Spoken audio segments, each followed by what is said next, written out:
बात करने के लिए एमएलए भद्रवाह दिलीप सिंह परिहार जी हैं। परिहार जी ने आज जिला डोडा के बहुत सारे इलाका जात का दौरा किया, जिसमें चिल्ली बलेसा हो, गुंदो बलेसा और तो लगातार जो है संगलात पहाड़ियों से जंगलात में मैदानी इलाकों में जो है लोगों की मुश्किलात को हल करने के लिए दिन रात एक करे। और उनके साथ जो उनके वर्कर्स हैं, ऑफिशियल्स हैं, जिसमें बीएमओ गुंदो हैं और बाकी बहुत सारा स्टाफ जो है उनके साथ होता है, और जहां कहीं भी लोगों की मुश्किलात होती है उनको डोर स्टेप पे हल करते हैं। हमारे साथ एमएलए साहब दिलीप जी हैं। दिलीप जी, आप बालाई इलाकों का दौरा कर रहे हो और जगह जगह जाके लोगों की मुश्किलात हल करो, लेकिन बहुत सारी मुश्किल, अगर आप इस इलाका की बात करो, ये इलाका बिल्कुल एक बाउंड्री पे है, यानी हिमाचल और हिमाचल में भी आपके लोग हैं, यहाँ भी आपके लोग हैं, कॉन्स्टिट्यूंसी पहले आपकी हुआ करती। तो क्या सूरत हाल है? आपने देखा कि बहुत सारे हमारे इलाका जात ऐसे हैं, हेमलेट्स ऐसे हैं जो अभी रोड कनेक्टिविटी से महरूम है, बिजली से यानी बेसिक फैसिलिटी से महरूम है। उसको फिलअप करने के लिए आप क्या कदम उठाओगे? पहले तो मैं आपका शुक्रिया अदा करता हूँ। एक्चुअली आज मैं 3-4 दिन के बाद, पहले तो मैं अपने इस बलेसा एरिया में घूमा था। यहाँ पे 2-4 मातमे थी ये चिल्ली एरिया में, क्योंकि बलेसा जो है नदी से लेके और कहल जुगासर तक ये हमारा अपना एरिया है सारा। बहुत सारी रिश्तेदारियाँ हैं, भाईचारा है, आना जाना है। तो यहाँ मातमे हुई थी तो हमें पहुँच नहीं पाया था। यहाँ आया मैं, और यहाँ जब आया तो मुझे बहुत दुख हुआ कि ये सड़क 2018 में जब हमने सेंक्शन की थी चिल्ली पॉइंट टू कोटी और वाया चिल्ली बाला जटियास, लेकिन अभी तक इसकी एनओसी नहीं मिली है। बड़ा दुख हुआ मुझे कि हमसे ये कोताही रही। हमने पूछा भी नहीं कि क्या बात है। मैंने सोचा कि ठेकेदार नरम पड़ा है, लेकिन अभी अब इसको ठेकेदार को एनओसी नहीं मिली है। इसके लिए ये सड़क जो है बंद है। जो थोड़ी सी बनी भी है वो भी थोड़ी कोई 1.5 किलोमीटर अभी वो भी स्टेज जैसा ही है। और निचली जो बटियास मनो रोड है उसमें आज हमने उद्घाटन किया ब्लैक टॉपिंग का, चिल्ली पाई से और स्वारा तक ये 2 किलोमीटर जो है ये इसको पूरा करेंगे। आगे भी जो कमी होगी इसको हम पूरा करेंगे। जैसे आप बता रहे हो कि बिजली पानी ये एक हम सबकी जिम्मेदारी है कि हम इसको पहले प्रायोरिटी पे करेंगे। और मैंने इस लड़का जो था अभी एक इंटरव्यू ले रहा था, इससे मैंने वादा किया कि आप मुझे बताओ जहाँ भी पोलों की कमी हम आपको पोल प्रोवाइड करेंगे, ट्रांसफार्मर प्रोवाइड करेंगे, और भी जो हमारे तक होगा हम करेंगे। आदरणीय नरेंद्र भाई मोदी जी का एक नारा है कि 2047 तक विश्व गुरु भारत बनाना है, मतलब आत्मनिर्भर भारत बनाना है अपना। हम ऐसे हमारे मास्टर जी हैं, इनसे मेरी बहस हो रही थी अभी कि हम भलेसा में रहते हैं तो कम से कम भलेसा की बोली हमने बोल दी। बिल्कुल, हमने अंग्रेजी सीखनी शुरू कर दी तो मदर टंग जो है ये हमने बोल दी। मैंने इनको कहा कि कम से कम थोड़ी बहुत आपको ये भाषा जो आनी चाहिए, ये भलेसी बोली है। कश्मीर वाले जो है वहाँ पे कश्मीरी बोली लाइदा है, पहाड़ी बोली लाइदा है, गुजर बोली। और मैं बधाई देना चाहता हूँ गुजर बरादरी को कि उनने अपनी बोली नहीं अभी तक बोली है, ना गद्दियों ने अपनी बोली बोली है, ना अपना लबास बोला है, लेकिन अगर बोला है तो हम भलेसियों ने बोला है।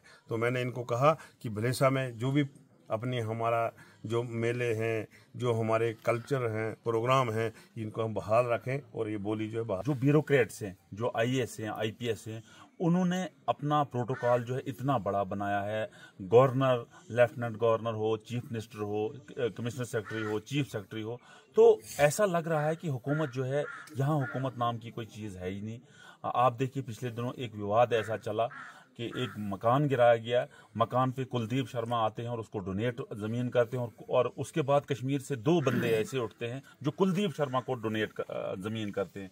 तो जो ये रसाकसी चली हुई है, पॉलिटिकल वार चला हुआ है स्टेट में, तो बड़ा टफ हो रहा है एक आम आदमी के लिए उसके अपने मसाइल को हल करने के लिए। एक तगदो उसको करनी पड़ रही है, यानी बहुत मुश्किलात का सामना लोगों को करना पड़ रहा है, क्योंकि एडमिनिस्ट्रेशन यानी चीफ मिनिस्टर और एलजी के दरमियान जो लड़ाई चल रही है, इस पर क्या कहना चाहोगी? क्या ये लड़ाई खत्म होगी? एनसी ने जो मैनिफेस्टो शुरू किया था कि भाई 200 यूनिट बिजली फ्री देंगे, हम 12 सिलेंडर साल के फ्री देंगे, 1 लाख लोगों को साल की नौकरी देंगे, 10 किलो राशन जो है देंगे, इस तरीके की जो वादे किए थे इलेक्शन मैनिफेस्टो वो पूरे नहीं किए। जो वादे किए थे वो उन्होंने पूरे नहीं किए।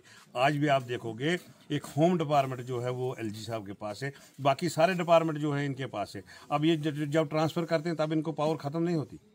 कोई भी आदमी है, बीएमओ को ट्रांसफर कर रहे हैं, सीमो को ट्रांसफर कर रहे हैं, फलाने को ट्रांसफर कर रहे हैं, एक्सिन को, एससी को, तो ये सारा दखला इनके पास पावर है, पावर्स बिल्कुल है। एक पावर्स नहीं है कि भाई होम डिपार्टमेंट जो है उनके हाथ में नहीं है। बाकी परसों जो वो सारा जेडीए वालों ने किया है, ना कि एलजी को पता। एलजी को क्या खबर है? और उमर साहब कहते हैं मुझे नहीं पता। फिर उनको सरकार से बर्खास्ती ले लेनी चाहिए जब उनको ऐसा पता नहीं चल रहा कि जेडीए वाले क्या कर रहे हैं। वो तो डिपार्टमेंट इनके हाथ में सारा। जेडीए किसके अंडर आता है? ये सारा इसके हाथ अंडर है, बिल्कुल चीफ मिनिस्टर साहब के अंडर है। तो उनको अगर ऐसी बातें करनी तो वो उनको इस्तीफा दे देना चाहिए कि मेरा ये मान नहीं रहे। ऐसी कोई बात नहीं है। बाकी यहाँ पे जो डेवलपमेंट होगी, आज जो भी डेवलपमेंट हो रही है सेंटर से, आपने देखा हमारे डिस्ट्रिक्ट डोडा में 31 रोडें सेंक्शन हुई है पीएमजीएसवाई की। मैं डॉक्टर जितेंद्र सिंह जी को बहुत बहुत बधाई देना चाहता हूँ। और डिस्ट्रिक्टों में इतनी सड़कें सेंक्शन, किसी में 4 हैं, किसी के 5 है, और किश्तवाड़ डिस्ट्रिक्ट में एक भी नहीं है। सिर्फ वो इंद्रवाल में है थोड़ी सी, बाकी कहीं न किश्तवाड़ कॉन्स्टिट्यूंसी में है ना पाडर कॉन्स्टिट्यूंसी में है।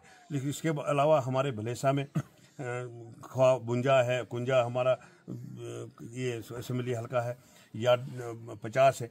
इसमें सब में हमारी जो है 31 रोडें सेंक्शन हुई है। और अभी तक 72 प्रोजेक्ट ऐसे हैं जो बिल्कुल तैयार हैं। दोबारा ये इसमें 2-3 महीने के अंदर टेंडर लगने वाले हैं 5th फेज में। तो कहने का मतलब है कि सरकार सेंटर से कोई कमी नहीं रख रही है, लेकिन वहाँ में कोई मांगने वाला होना चाहिए, जाने वाला होना चाहिए। अभी फ्लड कंट्रोल, फ्लड आया, इतना आया ना, आपने देखा फ्लड जो अगस्त सितंबर में आया। अच्छा, फ्लड में आप मुझे बताओ, कोई मिनिस्टर डोडा में आया? ना कोई। एनसीए का कोई आया, या कोई बड़ा लीडर आया? कोई नहीं आया। इससे क्यों नहीं आए वो? क्योंकि यहाँ पे उनका कोई एमएलए नहीं है, जिसके कारण वो देखते हैं कि जहाँ हमारा एमएलए होगा वहीं हम जाएंगे।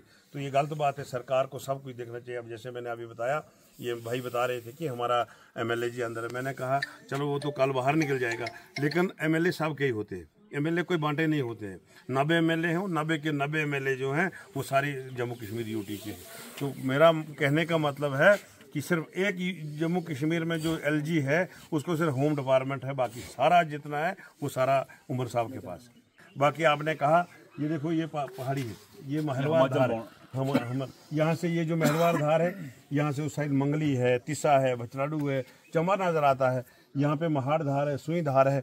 हम कोशिश करेंगे कि मनों से महलवार के लिए कोई सड़क जो सेंक्शन करवाए, ताकि टूरिस्ट स्पॉट ऐसे अच्छे हैं इस एरिया में भी। इसको डीपीआर और साइड बन रही है अभी, वो भी बनाएंगे, और ये भी डीपीआर बनवाएंगे ताकि इस एरिया में भी टूरिस्ट आए और टूरिस्ट स्पॉट जो है वो आके देखे कैसे अच्छे। बहुत बहुत शुक्रिया एमएलए भद्रवाह दिलीप सिंह परिहार जी बात करने के लिए। कि हम उम्मीद करेंगे कि गवर्नर एलजी मनोज सिन्हा और चीफ मिनिस्टर जम्मू कश्मीर उमर अब्दुल्ला की ये रस्साकशी जो है, ये लड़ाई जो है, ये जल्द अज जल्द जो है खत्म हो जाए और लोग यहाँ डेवलपमेंट की राह पे एक बार फिर गामजन हो जाए।